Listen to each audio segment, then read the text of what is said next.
سلام خوتي وخواتاتي، كنتمنى تكونوا بخير وعلى خير ويلقاكم هذا الفيديو في احسن الاحوال. مرحبا بكم معايا في فيديو جديد على قناتي وقناتكم غزال شانيل. الا كنتوا زوار جداد للقناه فما تنسوش تضغطوا على زر الاشتراك وتفعيل الجرس باش تبقاو ديما توصلوا بجديد القناه. لايك للفيديو فضلا وليس امرا، وتعاليقكم بخصوص الموضوع. الفنانه دنيا باطمه تقاضي ساريكول، فخليكم معايا باش تعرفوا التفاصيل.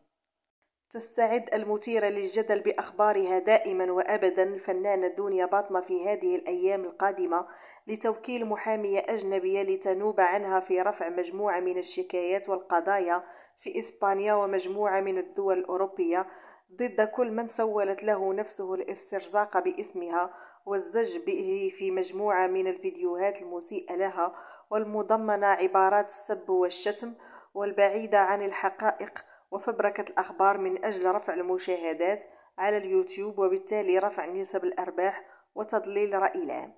فكما سمعت أخوتي، فالفنانة دنيا باطمة كتستعد باش ترفع دعوى قضائية ضد مجموعة من القنوات ومن بينهم ساريكول، وغادي توكل محامية أجنبية اللي غادي تتابع لها هذه القضايا في إسبانيا وكذلك في مجموعة من الدول الأوروبية.